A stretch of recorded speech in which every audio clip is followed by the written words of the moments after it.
시간이 없으니까 저희 저번 시간 컨디셔닝까지 했고 이번에 쿨링이에요. 냉각입니다. 양조 용어고요. 근데 쿨링은 뜨거워진 맥즙을 빨리 식혀서 발효조로 넘어가는 게 하는 그런 단계를 얘기를 하죠. 그래서 쿨링 같은 경우는 여러 가지 목적이 있는데 한번 읽어보면서 얘기를 해보죠. 양조 과정에서 끓임 단계를 마치면 진행 중인 화학 반응을 정지시키고 미생물 오염을 방지하기 위해 맥즙을 재빨리 냉각시켜야 한다. 네, 그렇습니다. 빨리 냉각시켜서 발효조로 보내야 되는 거죠. 냉각에는 다양한 방법이 있는데 보통 브루어리 규모에 따라 결정되고요. 홈브루잉에서는 뜨거운 맥즙을 차가운 물속에 잠겨있는 길고 얇은 튜브를 통해 흐르게 하거나 차가운 물이 지속적으로 흐르는 약간 넓은 튜브 안에 맥즙이 흐르는 튜브를 끼워 넣는 방식과 같은 단순한 열교환 방식을 사용한다. 이거 되게 복잡하게 하는데 그냥 안에 차가운 물을 흐르게 해서 그 차가운 물이 그 맥즙에 뜨거운 열기를 가져가게 하는 거예요. 그래서 홈브루잉에서도 이제 구리 칠러를 넣잖아요. 그래서 구리 칠러 한쪽에 수도를 연결을 해서 차가운 물을 넣고 차가운 물이 구리 칠러 안을 이렇게 통과하면서 맥즙의 열기를 가져가서 빼내는 거죠. 그래서 그 냉각수가 들어갈 땐 차가운데 나올 때는 엄청 뜨겁잖아요. 그 열기를 쫙 빼서와서. 근데 이게 이제 열교환 방식을 보통 얘기를 하는데 이거는 그 홈브루잉뿐만 아니라 똑같습니다.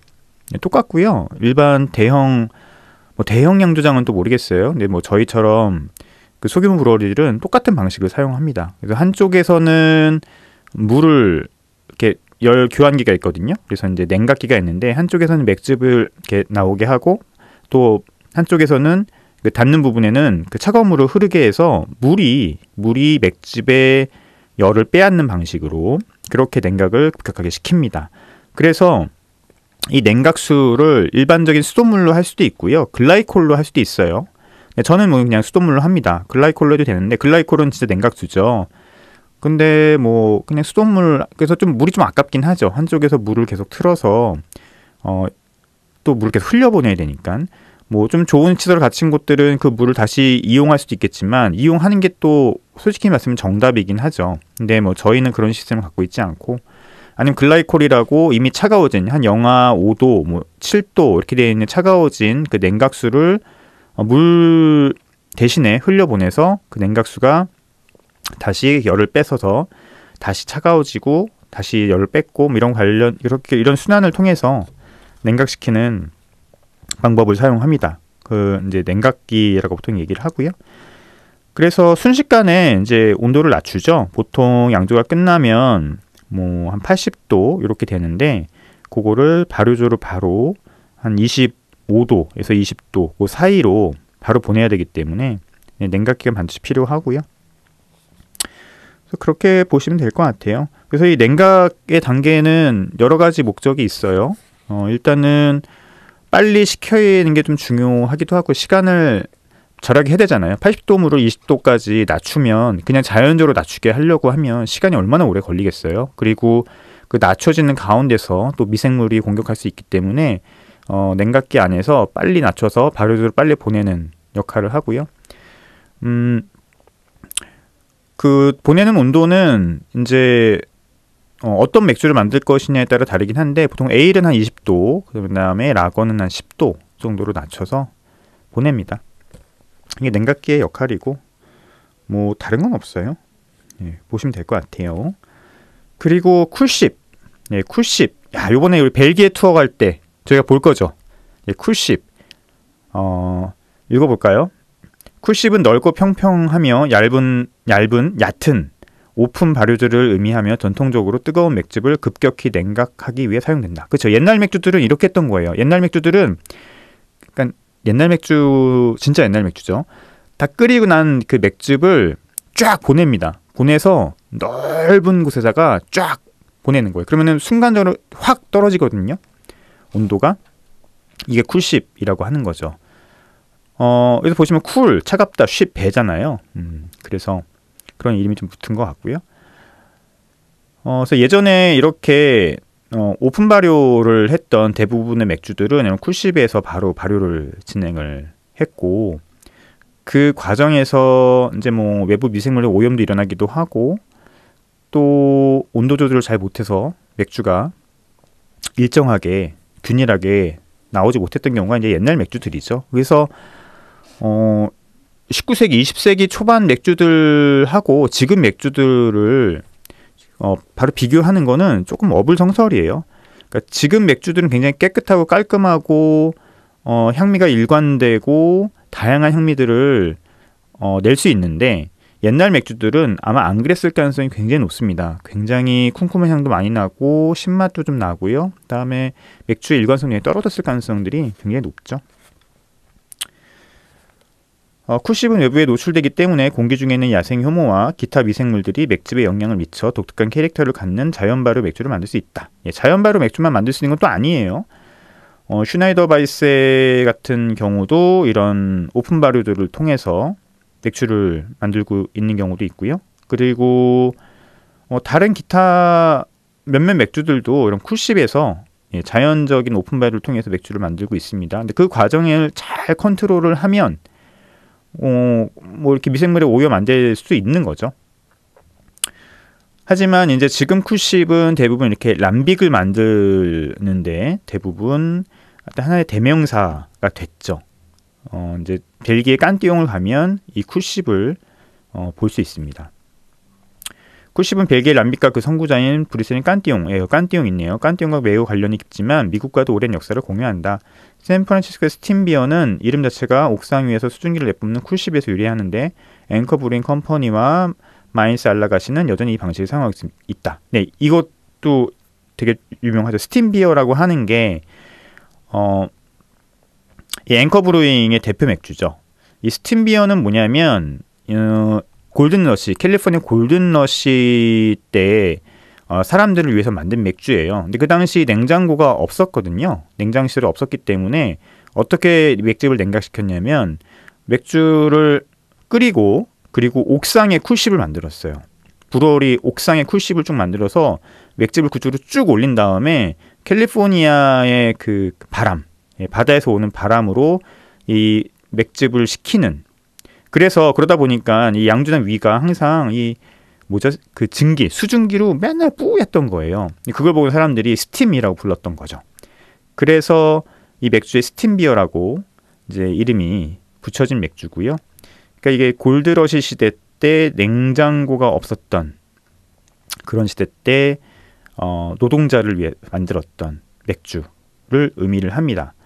앵커 브루잉 컴퍼니, 그러니까 앵커 브루어리 같은 경우는 여전히 이 맥주를 만들고 있어요. 이 맥주가 앵커 브루어리의 원래 시초였거든요.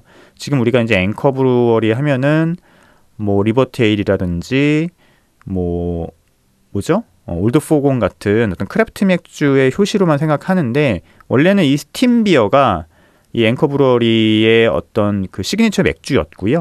그다음에 일종의 미국의 아메리칸 드림을 상징하는 그런 맥주이기도 합니다. 그래서 그 위에 있었던 넓은 어떤 그 맥주를 식히기 위한 통, 이도 쿨십이라고 불리기도 합니다. 여전히 이 맥주를 하고 있대요. 이거 한국에서도 예전에 수입돼서 저 마셔봤는데 그냥 그렇습니다. 자, 요번에 벨기에 투어 가서 한번 이 쿨십을 보시도록 하시죠. 그 다음에 콘이네요. 옥수수네요. 옥수수도 원래 할 얘기가 되게 많죠. 자, 옥수수 한번 읽어볼까요? 옥수수는 발효에 발효성 당을 제공하는 싸고 풍부한 재료로서 1970년대부터 시장을 지배해온 향미가 약한 대중용 라거에 사용되어 왔다. 요거는 조금 잘못됐어요. 1970년대가 아니고요. 1860년대부터입니다. 요거는 제가 이제 버드와이저 관련 글을 쓰면서 좀 자료 조사를 해봤는데 이거 옥수수 자체가 원래 미국을 상징하는 곡물이에요. 이 미국에 보통 그 1620년에 메이플라워 타고 영국에서 온 청교도들이 시초라고 생각하시는데 원래 아니에요. 한 13년 전에 원래 미국에 처음 온 영국인들이 있었습니다. 이 사람들은 원래 금을 캐러 왔다가 이제 쫄딱 망하죠. 다 죽어버리고 한 반만 살아남아서 이제 담배를 재배하고 근근히 살아남은 사람들이 원래 미국에 처음 이주해 온 영국 사람들이에요. 그 이후에 13년 뒤에 1620년에 온 메이플라워 타고 온 사람들은 일종의 이제 종교적 망명으로 온 거잖아요.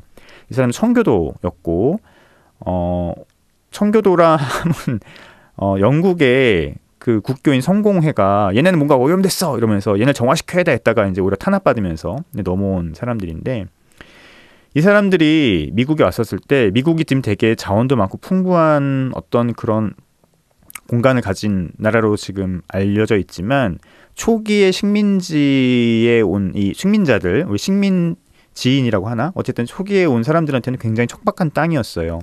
밀과 보리는 되게 잘 키우기 힘들었고 오히려 많이 있었던 게 바로 옥수수였습니다. 그래서 원래 미국에서 이 옥수수를 술에 넣는 거는 굉장히 자연스러운 일이에요.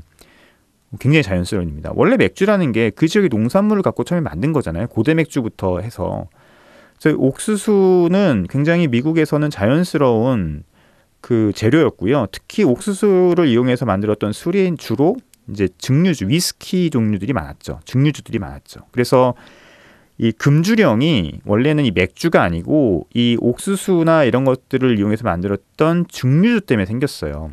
노동자들이 이 술을 먹고서는 막 가정 폭력도 하고 노동도 잘 못하고 그러니까 자본가들이 봤었을 때는 이게 말이 안 되는 거야. 얘네들 노동자들이 일을 좀 잘 해야 되는데 맨날 그 위스키 먹고 뭐 진 먹고 막 스피릿 먹고서는 애들이 맨날 알코올 중독이 되어 있으니까 이거 하지 마. 그 만든 게 이제 금주령이거든요. 그때 결합된 게 이제 종교적인 어떤 그 청교도적인 것들 그리고 여성 운동, 가정폭력이 너무 심했기 때문에 그래서 이 종교적인 것, 그다음에 여성 문제, 그다음에 이제 일종의 자본가들이 같이 이해가 딱 맞아떨어서 만든 게 바로 금주령이에요. 그래서 원래 금주령 처음에 있었을 때는 맥주는 제외인 줄 알았대요, 다들. 근데 맥주까지 되니까 이제 다들 깜짝 놀랐던 거죠. 어쨌든 옥수수는 그런 어떤 재료였습니다. 근데 옥수수가 맥주에 본격적으로 들어가게 된 것은 1860년대부터였어요. 맥주 자체가 그 1800년대 중반 이전까지만 해도 맥주가 있긴 했지만 미국을 대표하는 양조장 혹은 뭐 이렇게 아주 대표적인 맥주 양조장이 미국에 없었어요. 오히려 영국에서 수입되는 포터나 에일들이 미국에서 마시는 맥주 중에 하나였죠.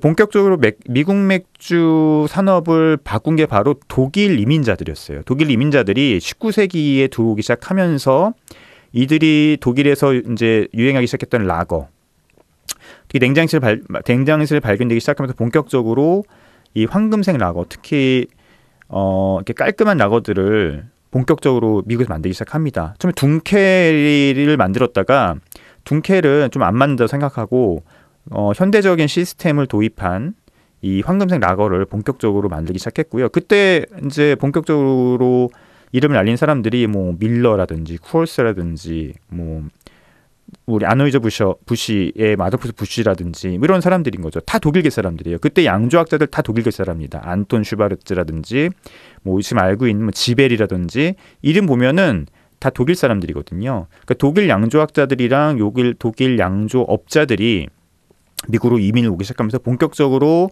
미국의 황금색 라거를 만들기 시작했고 그 가운데 같이 넣은 게 옥수수예요. 옥수수를 넣는 게 전혀 이상한 일이 아니었어요. 그리고 이 사람들이 그때 옥수수를 넣으면서 했던 얘기들이 뭐냐면 첫 번째는 미국은 가벼운 맥주, 유럽과 달리 좀 따뜻하기 때문에 가벼운 맥주도 잘 어울린다. 그리고 미국 보리가 6줄 보리인데 6줄 보리는 단백질이 많기 때문에 옥수수를 넣어서 밝게 만들어야 된다. 뭐 이런 얘기들을 하면서 논문으로 쫙 쓰면서 옥수수를 넣는 것을 굉장히 정당화합니다.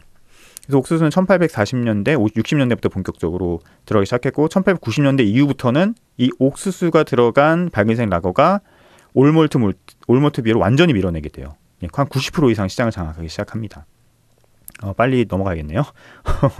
옥수수는 라거와 에일의 부드럽고 가벼운 단맛을 포함하며 괜찮은 다른 특징을 부여할 수 있다. 옥수수 사용하기 위해서는 몇 시에 넣기 전 끓여서 젤라틴화 시켜야 되는데 이는 대부분 긴 전분샷을 끊어야 하기 때문에 옥수수 당화를 얘기하는 겁니다. 옥수수 당화는 보리 당화랑 다르기 때문에 조금 당화를 위한 다른 좀 높은 온도의 당화 시설이 필요하다는 얘기죠. 쌀도 마찬가지예요.